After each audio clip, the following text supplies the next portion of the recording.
అంతే. ఎందుకు సార్ ఇప్పుడు ఇన్ని రోజులు ఒక పేరును ప్రస్తావించలేదు? సరే మనం దయ్యాలు ఉన్నాయని చెప్పేసి మనం కూడా గతంలో మనం ఇంటర్వ్యూలో మాట్లాడుకున్నాం. సో దయ్యాలంటే మనం కూడా కన్ఫ్యూజ్లో ఉన్నాం, మరి ఎవరు అన్నారు అనేది కూడా మనకు తెలియదు కాబట్టి. సో ఈ నిన్న పేర్లు పెట్టి సంతోష్ రావు పేరు, హరీష్ రావు పేరు బయట పెట్టడానికి ప్రధానమైనటువంటి కారణం ఏముండొచ్చు అని చెప్పేసి అనుకుంటా ఉన్నారు? పరీకాష్టాన్ని చేరుకున్నది అంతే. అంటే కావాలని చెప్పేసి వాళ్ళు అవినీతి చేసి అనుకోవచ్చు, వాళ్ళని ఇరిగేయాలనేటువంటి ప్రయత్నం అనుకోవచ్చు. ఒక్కటే ఆమె ఒక పక్క జైలుకు వేయించిన ఆమెనే, అంతే. ఎందుకు పోయిందా తెలియదు, దేనికి పోయిందా తెలియదు. మీకెందుకు తెలియదు సార్? నేను అట్లా అంటలేను, ఇంకా నేరం యువతలకి రాలేదు. ఓకే, నేరం రాలేదు. కానీ సారాయి కుంభకోణం అంటే లిక్కర్ కుంభకోణం అనేటువంటి ఒక భారీ మచ్చతో, ఎందుకంటే ఒక స్త్రీగా అటువంటి పేరు రావద్దు, ఆ పేరుతో పోయిన ఆమె చక్కగా లేదా. మరి ఇదే హరీష్ రావు, ఇదే కేటీఆర్ ఆమె జైలు ఉన్నప్పుడు అనేక సార్లు పోయింది కదా వీళ్ళు, అనేక విషయాలు అరుచుకున్నారు కదా వీళ్ళు. మళ్ళీ ఏం పుట్టింది? సపరేట్ కామ్ ఉంటే ఏమవుతుంది? కామ్ ఉంటే ఏమవుతుంది? దీనికి కారణం ఏంటంటే పాప సొమ్ము. మనం ఇదివరకు ఒకసారి నేను చెప్పిన మీకు, 3 దొంగల శాస్త్రం, 4 దొంగల శాస్త్రం చెప్పిన నేను. మళ్ళా ప్రస్తావించడం కరెక్ట్ కాదు, కానీ పాపో సొమ్ము ఎవరిని నిమ్మలంగా ఉండనియది. అందుకనే తెలంగాణ కష్టం, 1000 సంవత్సరాల బానిసత్వం, 78 ఏళ్ళ స్వాతంత్రంలో తెలంగాణ సొమ్ము తిన్నోడు ఎవ్వడు బాగుపల్లే. ఆనాటి నవాబుల నుంచి, దొరల నుంచి, దేశ్ముఖుల నుంచి ఈనాటి వరకు ఏ రాజకీయ నాయకుడు కూడా తెలంగాణ ప్రజల సొమ్ము తిన్నోడు ఎవ్వడు బాగుపడలేదు కాక బాగుపడలే. ఇది మంచి జరగదు కాక మంచి జరగదు. అందుకనే చిన్న భిన్నమైంది ఈ పరిస్థితి. అంతే తప్ప కేసీఆర్ బిడ్డ కాబట్టి ఇలా వార్తుంటది, రేపు వార్తుంటది, ఎల్లుండి వార్తుంటది, వాళ్ళు ఏం మెసిలినా వార్తుంటది, వాళ్ళు ఏం మెసిలినా వార్తుంటదండి. నేను కేసీఆర్ ఓడిపోతాడని చెప్పిన, ఒక్క పార్లమెంట్ సీట్ రాదని చెప్పిన, వార్త నిలబడి ఉన్నదా? నిజం నిలబడే ఉన్నది కానీ వార్త నిలబడ్డదా అంటున్నా. అదే కేసీఆర్ బిడ్డ అంటే, ఒకవేళ కేసీఆర్ కొడుకే అంటే, హరీష్ రావే అంటే ఈ మాట, కేసీఆరే అంటే పెద్ద వార్త. కేసీఆరే అన్నాడు అనుకో, అరే టీఆర్ఎస్ గెలవదు రా అన్నాడు అనుకో, ఆనాడే అన్నాడు కేసీఆర్, అందరూ అనకూడదు. మరి నేనన్నా వార్త లేదు, ఎందుకంటే సామాన్యుని కాబట్టి.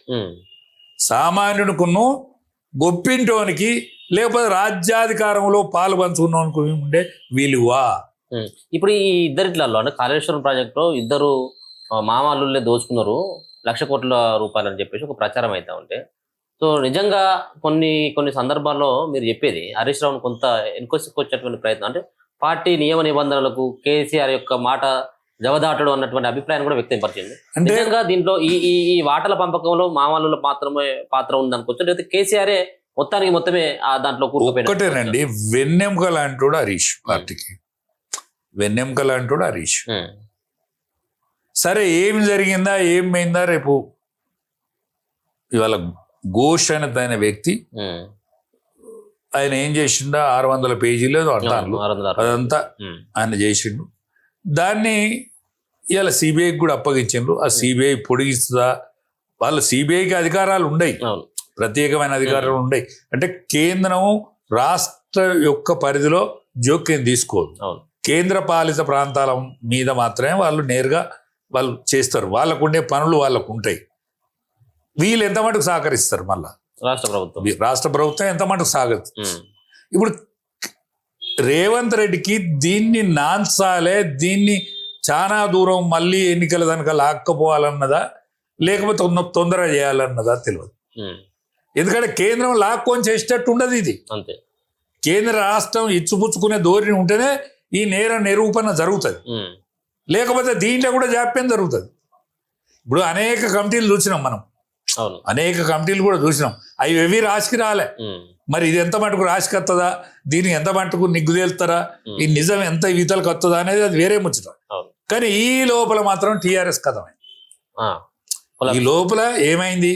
టీఆర్ఎస్ కొలాప్స్ అయింది. ఎవరి వలన కొలాప్స్ అయింది? ఇంటోళ్ళే దాన్ని మొత్తం గుట్టు విప్పింది. అంతకంటే ముందుగానే దీనికి నాశనకాలం మోపైంది. ఎప్పటి నుంచో తెలంగాణ ఉద్యమకారులను దూరం పెట్టుకున్నాడు, తెలంగాణకు అన్యాయం చేసిన వాళ్ళను దగ్గర పెట్టుకున్నాడు. అప్పటి నుంచే దీనికి నాశనకాలం పుట్టింది. ఇది మరింత పరీకాష్టాన్ని చేరుకున్నది. టీఆర్ఎస్ రేవుకు రాదు. నేరం నిరూపణ అవుతుందా రాదా, అయితే ఎవడు రేపు దోషి అవుతాడు అనేది తేలుతుంది తప్ప టీఆర్ఎస్ అయితే పార్టీ పార్టీ అనేది అయితే మళ్ళీ అధికారంలో మళ్ళీ అధికారం మాట కల్లా అధికారం మాట కల్లా. ఓకే, మళ్ళీ వచ్చేది మేమే అని చెప్పేసి కేటీఆర్ హరీష్ రావు బాగానే ప్రకటనలు చేస్తా ఉన్నారు కదా. ఆ జనాలంతా కూడా మమ్మల్ని కోరుకుంటా ఉన్నారు, బీఆర్ఎస్ పార్టీ మళ్ళీ రావాలి. మరి మీరు మిమ్మల్ని ఎందుకు కోరుకుంటలేరు? జనం మిమ్మల్ని కోరుకుంటానని ప్రకటనలు ఇస్తారు, మరి మిమ్మల్ని మీరు కోరుకుంటలేరు కదా. ఓకే, జనాలు కోరుకుంటున్నారు కదా, వీళ్ళు కోరుకోవట్లే. మరి మీరు మిమ్మల్ని కోరుకుంటారా? మీరు కోరుకుంటే మీ ఐక్యత ఏది? ఓకే, మీరు కోరుకుంటే కవిత గామాటలు ఏంది, కవితను మీరు సస్పెండ్ చేసుడేంది, సస్పెండ్ చేసేందుకు సిఫారసులు ఏంది, ఇవన్నీ ఏంది? ఈ కుక్కల కట్లాడేంది? ఇది కొంగలు దొక్కిన మడుగైంది కదా. ఇది రేవు కొత్తదా చెప్పండి? ఇవాళ ఎవరినన్నా ఇప్పుడు దేశ రాజకీయాలు మొత్తం పరిశీలిస్తే ఇవాళ రేవుకి వచ్చిందా?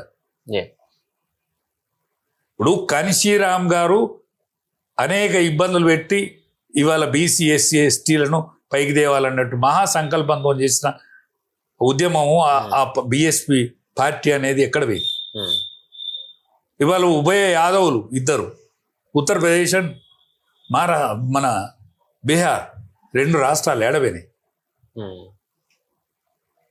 ఇవాళ మహారాష్ట్ర ఎన్ని ప్రయోగాలు చేసింది, ఆ ప్రయోగాలన్నీ ఇక్కడ పోయినాయి. అంటే దేశ రాజకీయాలలో 2 జాతీయ పార్టీలే నిలబడతానే కదా. మంచా చెడ్డ తక్కువనా ఎక్కువనా 2 జాతీయ పార్టీలు నిలబడతానే కదా. ఇక్కడ మీ జాతీయ పార్టీ తప్ప ఇవాళ మీ ప్రాంతీయ పార్టీ నిలదొక్కునేటట్లేదు అది. ఇక్కడ ఇప్పుడు అప్రహాతికంగా పెరిగిన పార్టీ ఇవాళ కూలుడు కూడా ఎట్లా కూలుతాను చూడండి.